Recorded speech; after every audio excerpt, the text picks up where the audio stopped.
Hello, everybody, and welcome to the next episode of the Dasch Cast. I am Curtis Dash. You can figure that out. And joined with me, as always, is my co-host, live from beautiful Jacksonville, Florida. I present to you Brandon Colongo. Brandon, say hello. Happy Labor Day, everyone. Thanks for watching. It's a beautiful Labor Day weekend. I mean, it's wicked warm. Let's not doubt that. It is very, very warm out. And speaking of warm, I think this is a wonderful transition because we're talking about the NBA Heat and the NBA playoffs here, guys. So the Miami Heat there. Are they starting to convince you a little bit, Brandon? Give us the thoughts on the Yes, NBA. as a big Heat fan, but a very realistic, objective basketball watcher, I was thinking when the Heat were first going into the playoffs that they didn't really have any shot. But after seeing how they're playing against the Bucks, I am very excited. And even though Giannis actually left the game, and the Heat, and the Heat managed to give up that game despite the fact that Giannis wasn't there. I just think they have such a commanding lead. They're playing so well right now. I'm fully comfortable with the fact that the Bucks are a good team and they won, and I like the Heat to win it. Yeah, it's so crazy how a couple of weeks ago this didn't seem as something that was. I mean, it kind of seemed possible. I think if you ask a lot of people who watch the NBA, they would be like, okay, I can see that happening, but there wasn't the. It was kind of like false hope in a way. I think is what a lot of people would say. Now, whether that is true Yes. or not, I don't know. I mean, I We didn't felt think they like had a chance. we were deceiving ourselves to think they had a chance because none of the quote unquote experts were even including them in the conversation. And it's true, the West is very good. That's another thing. The West is very good, and we'll talk about the Lakers here in a little bit. But when we bring up the East and we continue to talk about how good the Heat are and how good they have been, they just dropped their first game in the playoffs. They were 7-0 up until that point. They lost that game without Giannis. Butler said in the post game how they were feeling like they relaxed a little bit because Giannis had left, so they thought they kind of had it in the bag. I'm paraphrasing, obviously, but I'm cool to lose that game I just on agree. account of the fact that we're not going to have such a long off period of not playing where we might come out flat like the Lakers did in game 1. Yeah, and it's very interesting when you bring the Lakers up there too, because the Rockets had taken, going to a seven-game series and then going to immediately play the Lakers. They didn't really have that time to kind of get rust, especially when a team like that, I think, is relying obviously on their shooting. Can't really afford a rusty day. Well, let's jump And to the. they hit the ground running too. I mean, they really showed up and punched the Lakers in the mouth, And things kind of game 2 went back to what you expected. Obviously, you're going to expect Lakers and LeBron to respond. So, this is anyone's series, and if I like the Rockets to be probably the toughest team that the Lakers could potentially lose to. But let's stay on the Lakers now that we're here because obviously we're talking about that game one loss. It was pretty important. Now they did win the game last night, and admittedly I didn't really catch the majority of it, but I do feel like that game one loss was kind of, I wouldn't say a long time coming, but they did lose to the Portland in that first game, and Charles Barkley basically had a heart attack, and every Portland fan, including. Good point bringing that up. Yeah, yeah, I didn't even it's think about the fact that, yeah, they've been flat coming out in game 1s. That could haunt them later. It definitely could. Playing against a team where you can't have a game to go back, might nobody ever wants to be one game down, but you can't go into game one thinking, well, we'll just make it up like we did the last two times, the last three times. Eventually, that'll catch up to you. The Rockets are a good shooting team too, but the Lakers have been known to not be shooting all that well. Kuzma was on their only They have three good point shooters. shooter. They The just thing haven't been about good shooting well. shooters, they have good shooters. Like Danny Green, for example. Okay,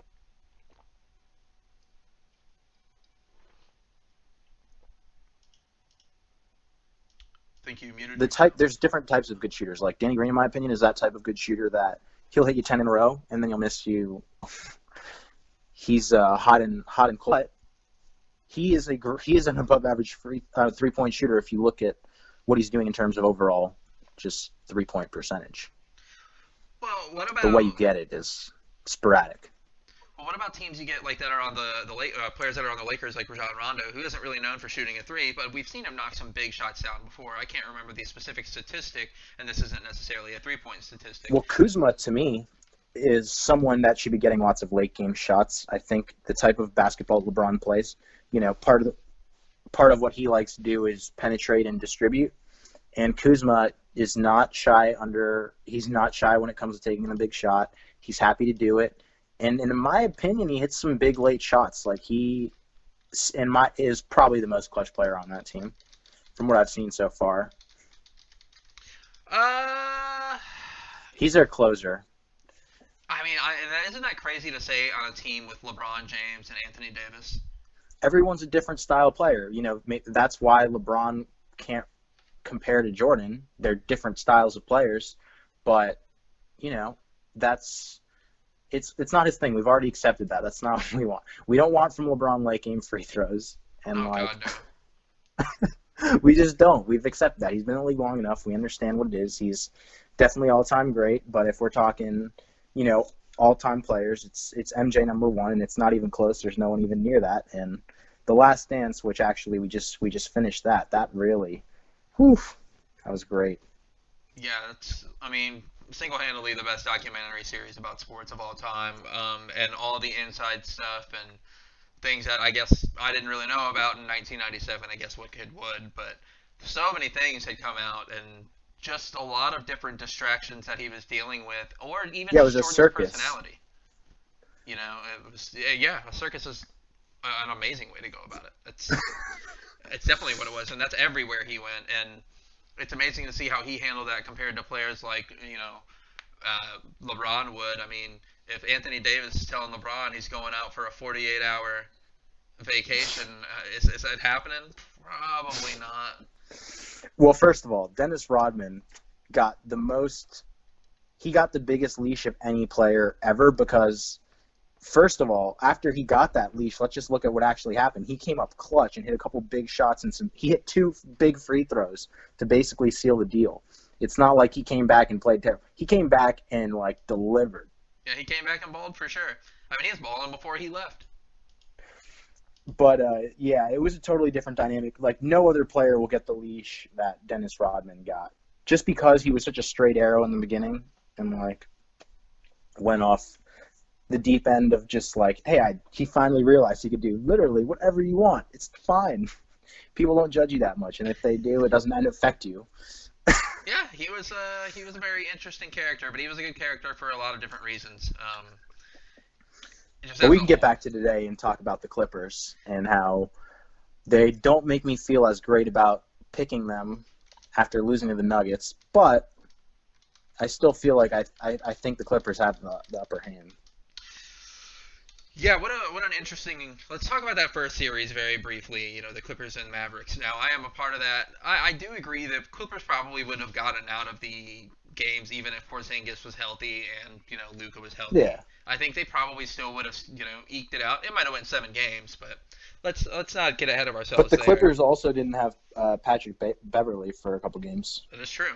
But, I think Porzingis makes a bigger deal than Beverly does there. Oh, I don't. I Because... think of Beverly as the glue that holds the Clippers together. I think of Beverly as the Draymond Green to the, to the Steph and Klay Thompson, Stuff like that.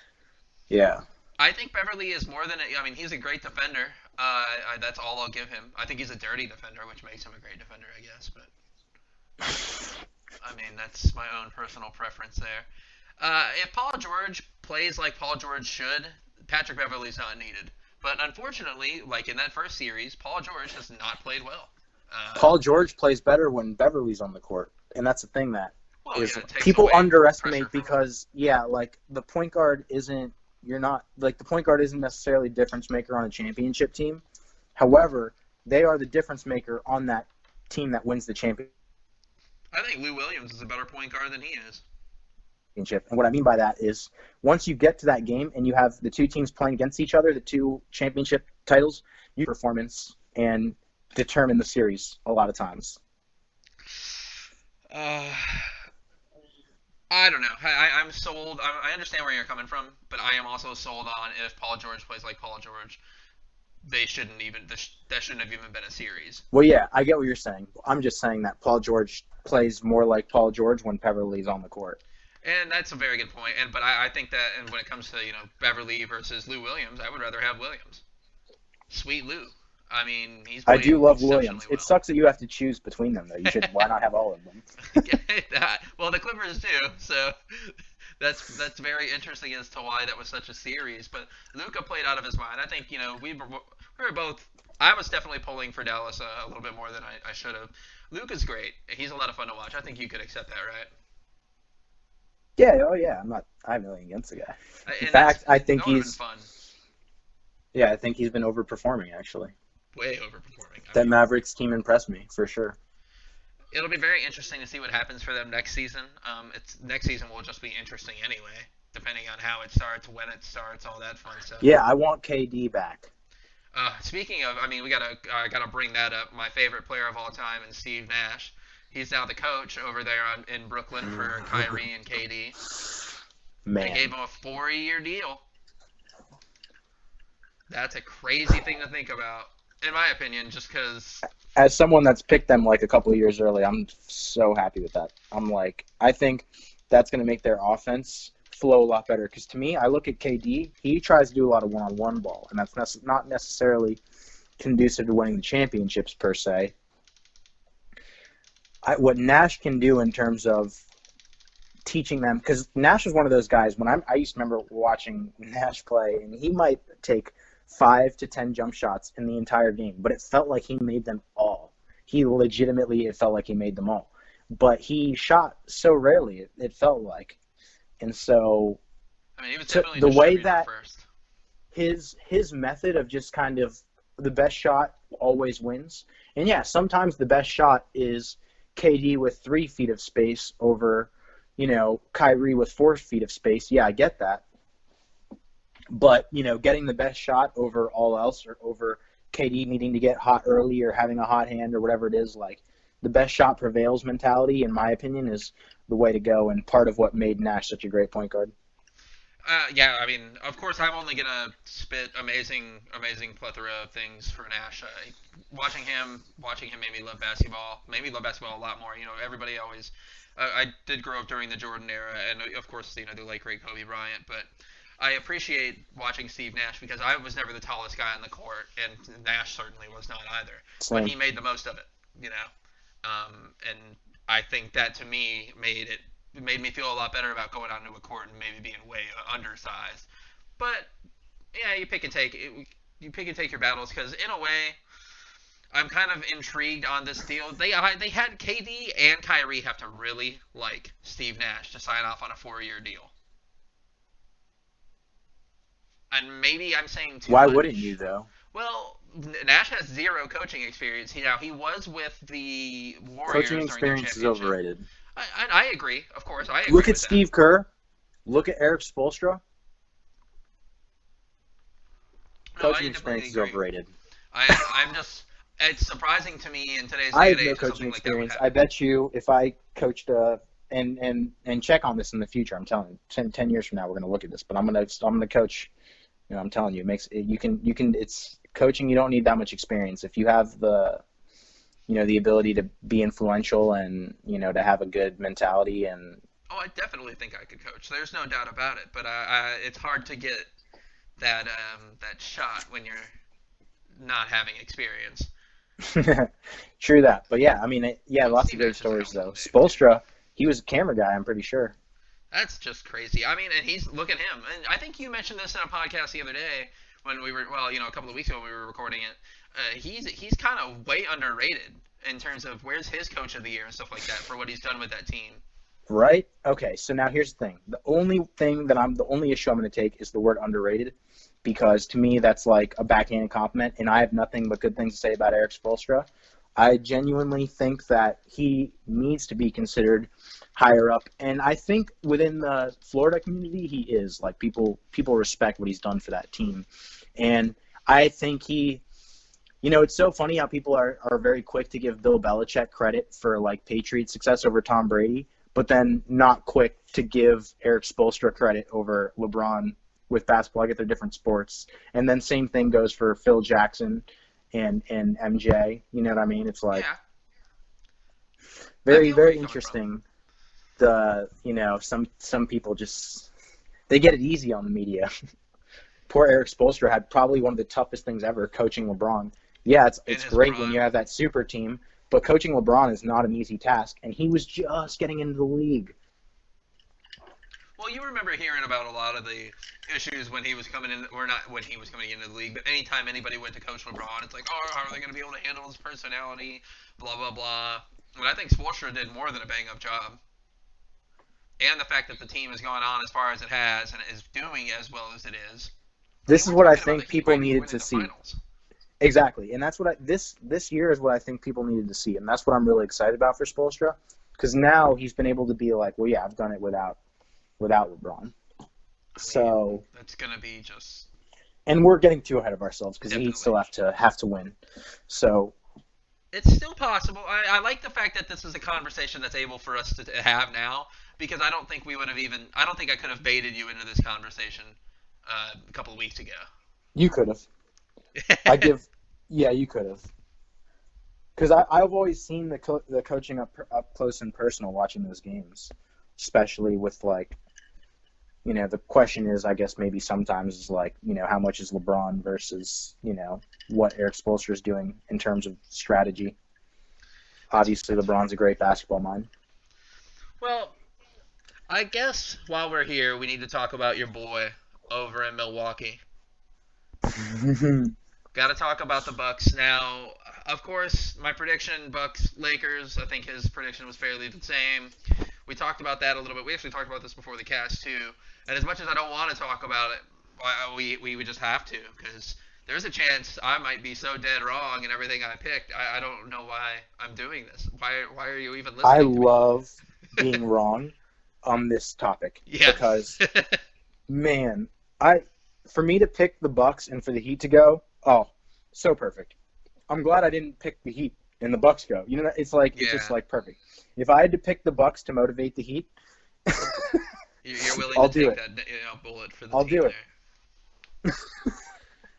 That's crazy to me. I mean, Giannis is just he did come out on fire that last game before he was hurt. I think he was And that's the thing too. I chickened out of picking the Clippers. I felt like the Clippers, and then I chickened out last second. I picked the Lakers, and then of course I watched that game one and then said, "What have I done?" Yeah. So I don't love either of my picks right now. Well, I hate the Bucks pick right now, and I don't like the Lakers pick. Yeah, that's 100% true. I mean, I don't like either of my picks at the moment. I still feel like LeBron can turn it on, and I mentioned this to a buddy of mine before. I've seen players turn it on in the playoffs when it matters. I've seen LeBron do this before. He could do it. I just don't know if that'll be enough. And then we actually had an interesting thought about that Lakers and Rockets series, because we were talking about who is winning the finals bigger for, Russell Westbrook or James Harden? And you had a really interesting point about Harden. Yeah, I mean, to me, it's more important for Harden because he's always been the better of the two players, in my opinion. And so, that's when it starts coming down to rings, is how good you are. I think triple-doubles are overrated, but it's obviously what Russell Westbrook's been able to do has been incredible. And for those two guys to do it together, I think that would just be the most beautiful story because they've been friends since playing AAU ball.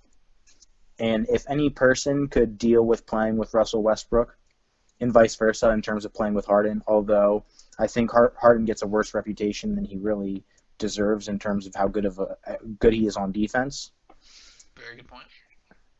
I love that story. So if any team upset the Lakers, I'd be cool with it being the Rockets. Yeah, that would be a very interesting thing. Now, I'm not dying to have the Lakers in the final, or excuse me, the Lakers or the Rockets in the final, but the Rockets here. I'm not a big Harden guy. I've been kind of salty for a while now. I did watch him a lot when he was playing in OKC back in the day. He deserves his own spot. He's made his own spot. He is a hell of a player. I think this is just really cool for Westbrook too, mainly because, yes, averaging a triple-double we hear about. And yeah, honestly, it's become a little overrated at this point. But if he got a ring to go with averaging a triple-double for multiple seasons, I think that would be really, really cool. Would it make him better than Harden? I don't know.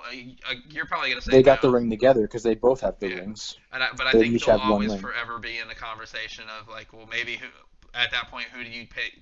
Kind of take higher, or who's your guy? Right. There's no It'll put him above. There, it'll put him above Chris Paul.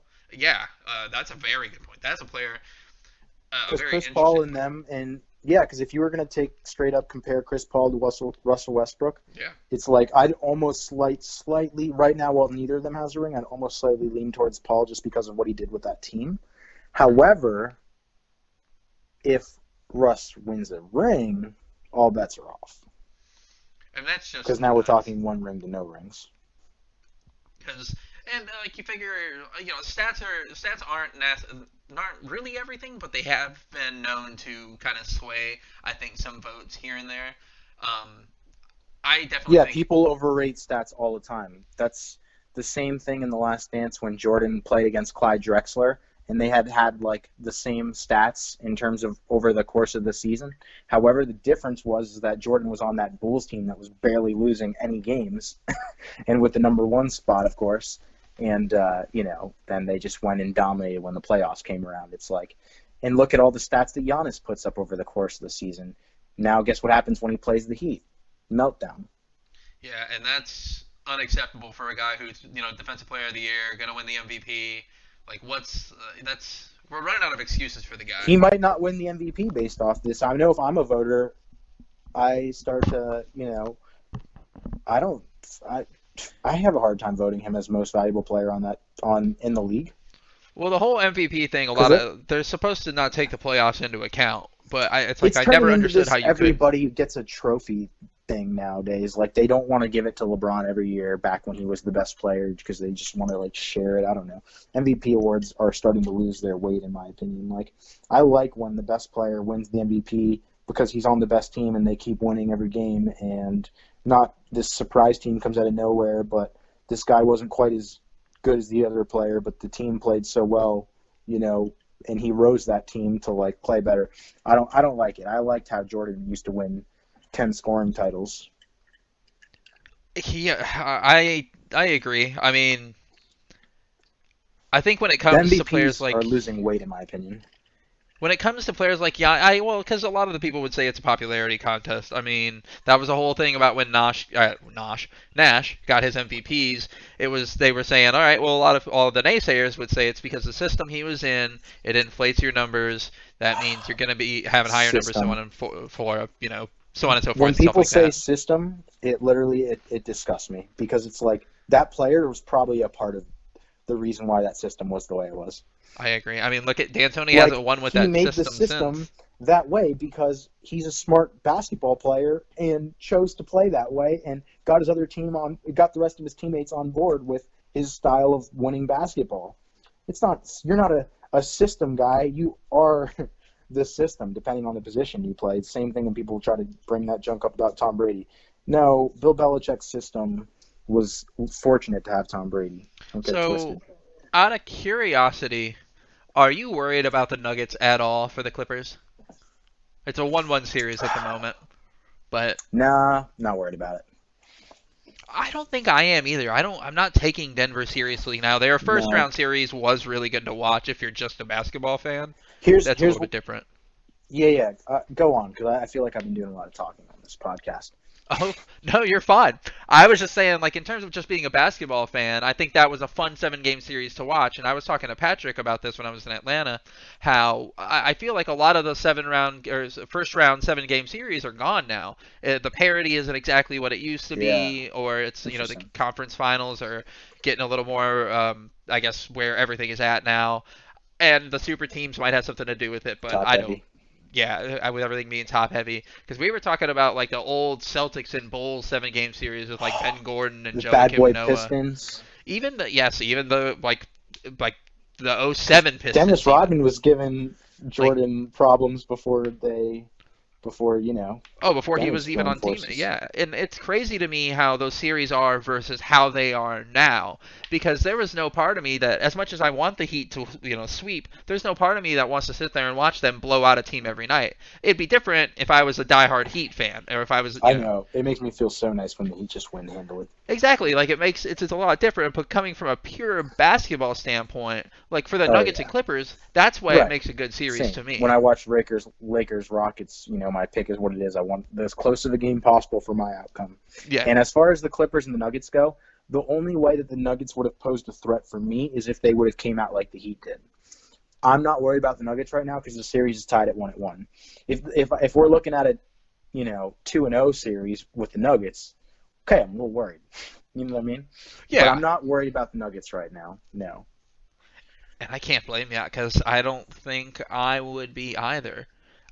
I mean, the Clippers don't get motivated for every game to me. Like when I watch them, they're really hot and cold. Kawhi's been like that over the course of the season. With his load management, he's the most load management friendly player there's ever been. That's a kind way of saying he got away with bullshit.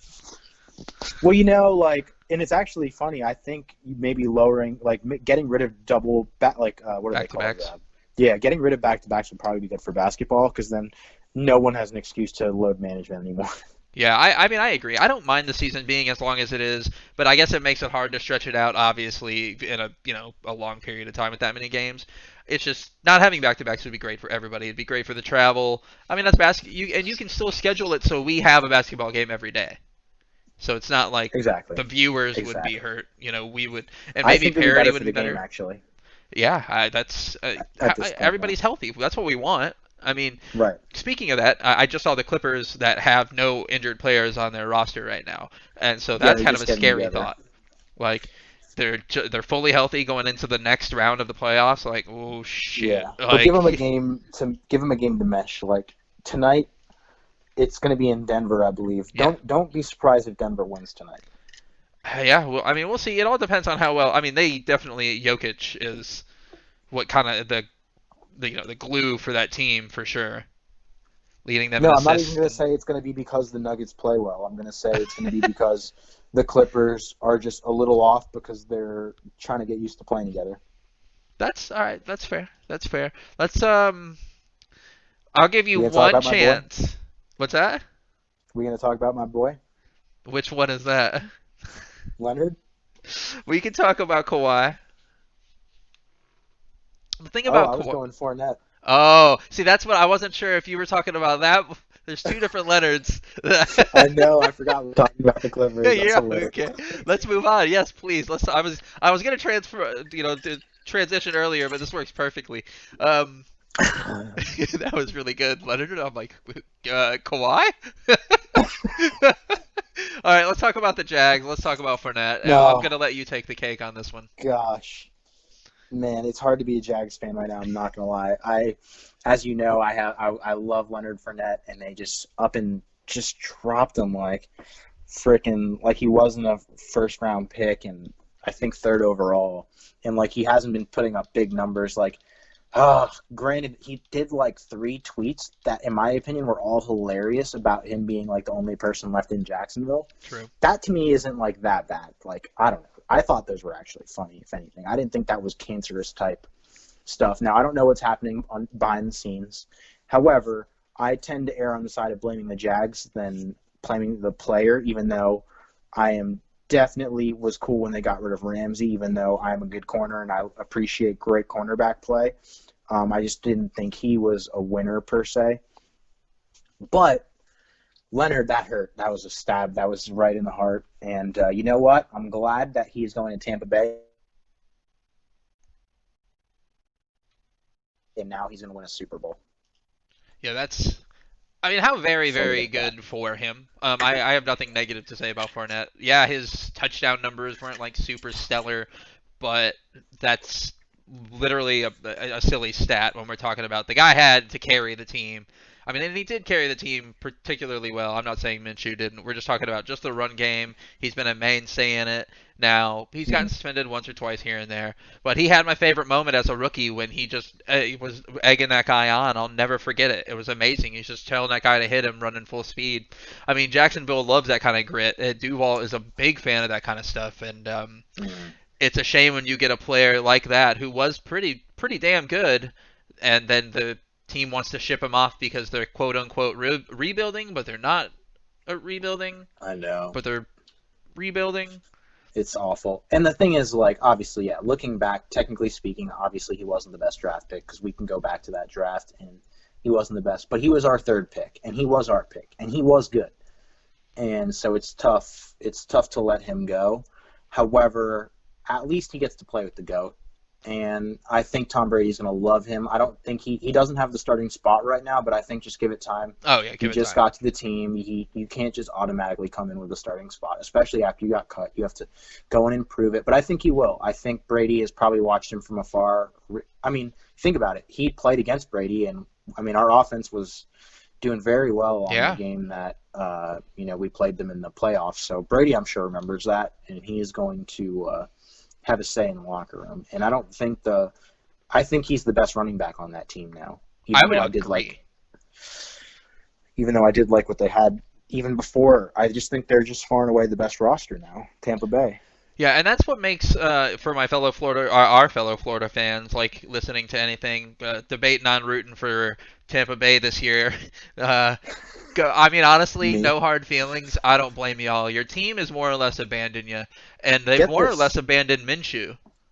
And say what you want about like Minshew's whether growing he's on going to me. be the guy or whether he's not going to be the guy or anything like that. That doesn't matter. I just don't think they're giving the guy a chance. You ready for this? Hit me. As a big Jacksonville Jags fan, because as you know, I love Jacksonville. You do. The best thing that could ever happen for me, because I love Florida in general too. Tampa Bay wins the Super Bowl. Jacksonville goes 0-16. We get Trevor Lawrence, so we have the best quarterback in the draft. And then we have Minshew, who's been a great quarterback, and like I've always said, would be the best backup in the league, as our backup. And we can start from scratch. I'll be happy with everything. You can let go of everyone that they let go of. If we get Trevor Lawrence and we have Minshew as the backup and we keep Minshew, let's start fresh. I am so good with that. I think a lot of Jags fans would probably be pretty ticked off if you guys go 8-8, even if Minshew does. Let's say Minshew, throws for 1,000 touchdowns. I think we kind of talked about that briefly, but if he does really well, the team goes 8-8, and y'all can't get a good draft pick. Then what happens? Then you're stuck in this mode for another season bare minimum. I think the only chance the Jags have of getting the draft pick right is if we get number one. And there's not going to be one piece that changes that team overnight. You're not going to plug in something with Minshew Trevor there. Lawrence. Well, I meant, for winning a ton of games. If you guys went 8-8 this season and you try to put like a wide receiver there for Minshew, no. you know what I mean? If No, they're trying to fill spots around him. I don't think that's how it's going to work. There's not going to be any free agents that really want to come to Jacksonville now, especially, all the issues they've had with the Players Association and with the team and stuff like that.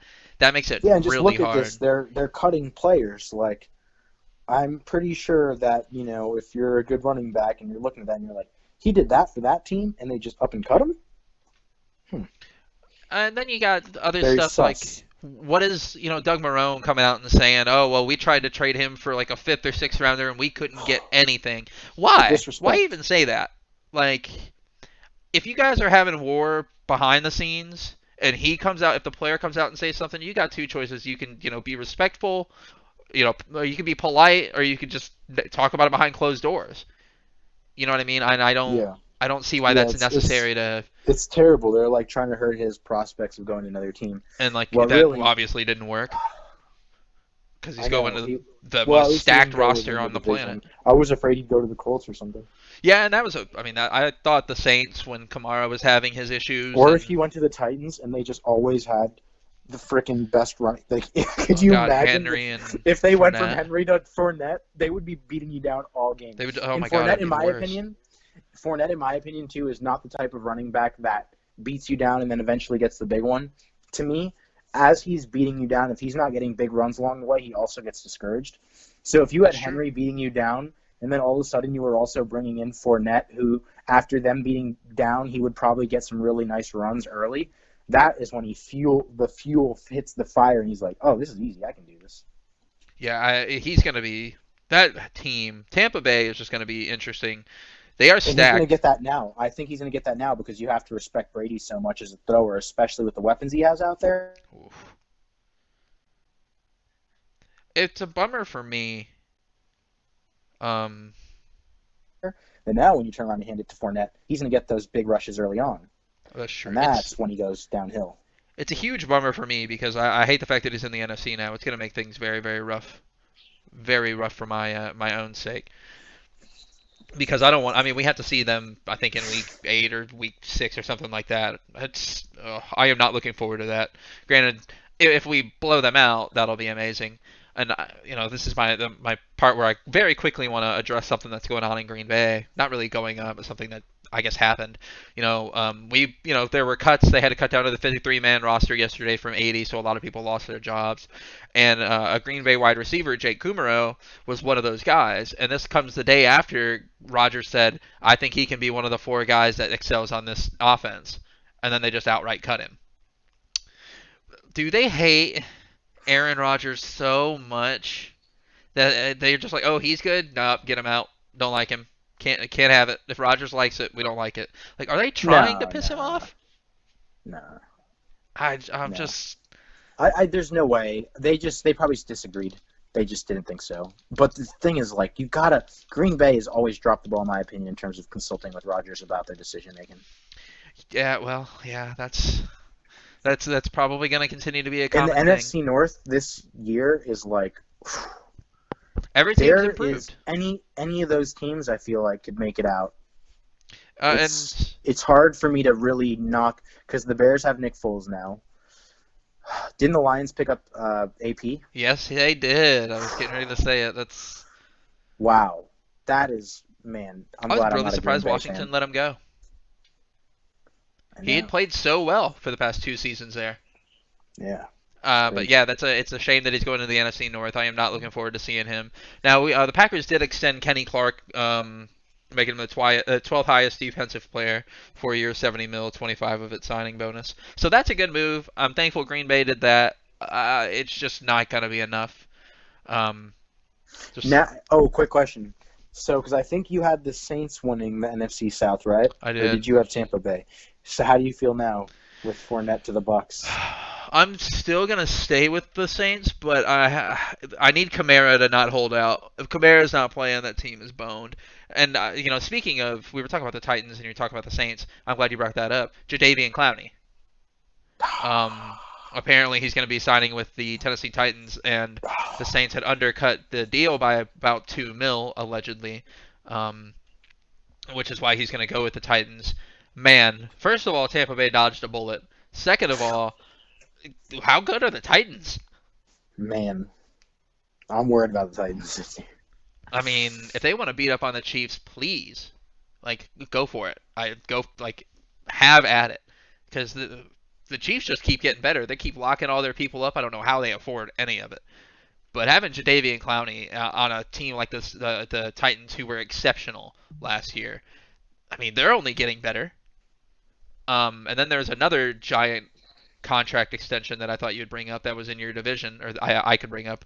Deshaun Watson. Mm-hmm. So he signed a huge deal, and honestly, He deserved it. What did I say? Yeah, Deshaun Watson, right? So yeah, he definitely deserved the deal. He wholeheartedly deserves his deal and all that stuff. But man, did he just doom his career? Why? The Texans obviously aren't getting any better. I don't know about that. So that's the thing is the Texans. This might sound a little crazy just because of how good the Titans are as an overall team, but I feel like because of Deshaun Watson, the Texans could come out of the AFC South on top. Because you can only count on running back so much in this day and age. And granted, the AFC South is the type of division that's kind of old school in the sense that, well, back when we had, Fournette, we were ground and pound. Tennessee's obviously ground and pound. Houston, obviously they do what they do, kind of new school, having a Mixture good of both quarterback. RPO and stuff like that.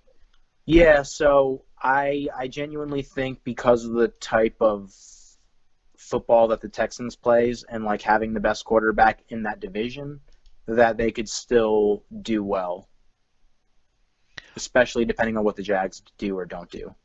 I mean, if I remember right, they've got Randall Cobb over there in Houston now, and of Mhm. course I've only got fond memories of Randall Cobb. He played well when Yes. he was in Green I had Bay, him on fantasy last year. and yeah, I mean, he played well. When he was in Dallas.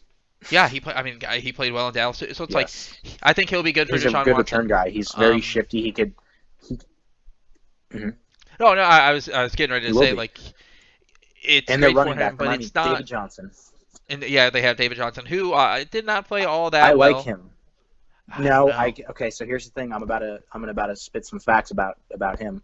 He is, in my opinion, in the same boat that gosh, who am I thinking of? Just got put into because they took the ball out of his hands. Atlanta Falcons running back Todd Gurley.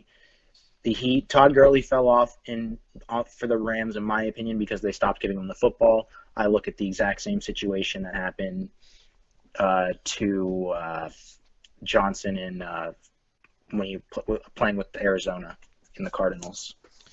They started giving it to that young guy. What's his name?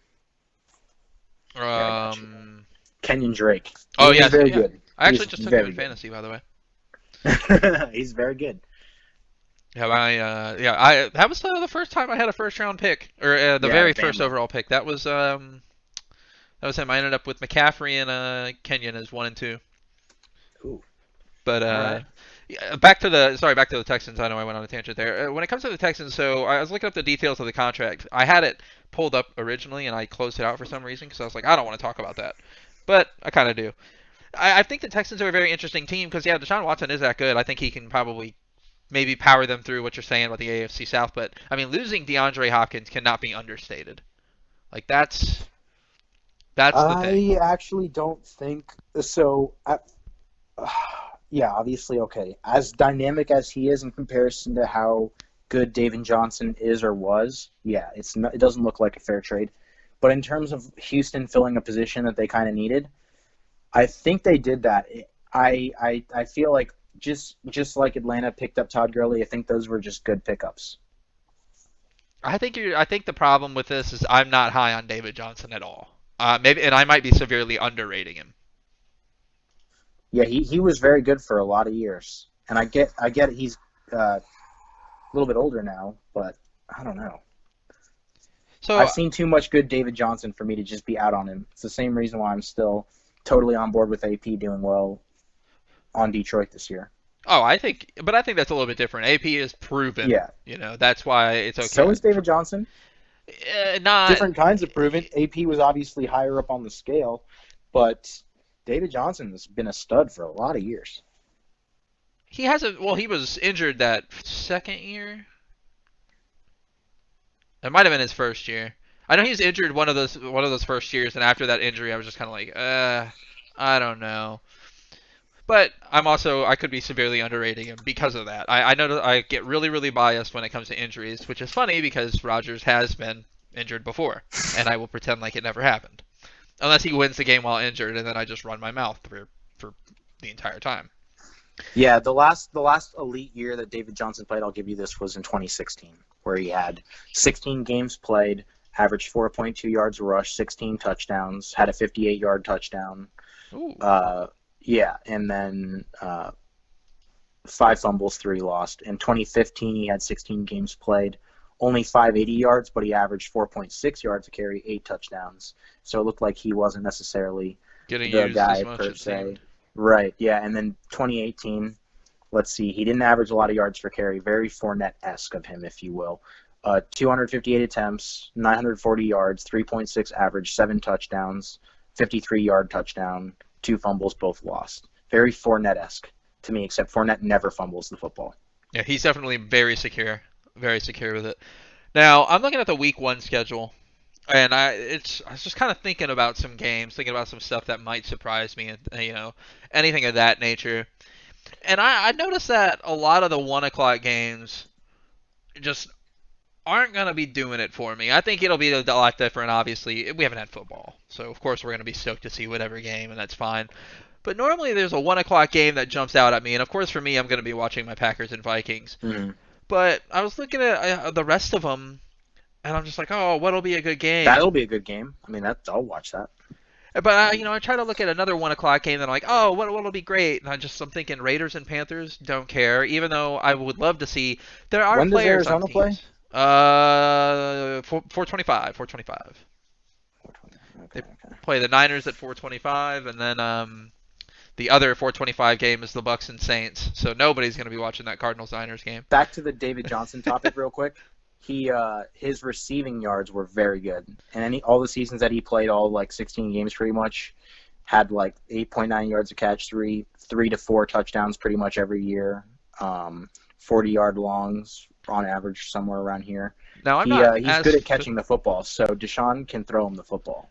yeah, and that's what I That was was the getting point I ready was to trying to ask. make. Like, is the Texans system going to be something that you think that'll excel a little bit more? Because I don't know if I'm going to say this the right way or if this is going to be correct, but wouldn't you say that Kyler and Deshaun are fairly similar play styles? Maybe their offenses aren't the same, but Fairly similar play styles, yeah. They're both probably pass first, but they're elusive and can make plays on the run for sure. Yeah, they have similar styles. and I think to your credit, going to a quarterback who has excelled in that kind of style and ran an RPO for many many years in Deshaun Watson, that it's only going to help Johnson. Maybe to further your credit there a little bit, or is that something I'm reading too much into? Yeah, I didn't actually put that together, although I will say it probably does help.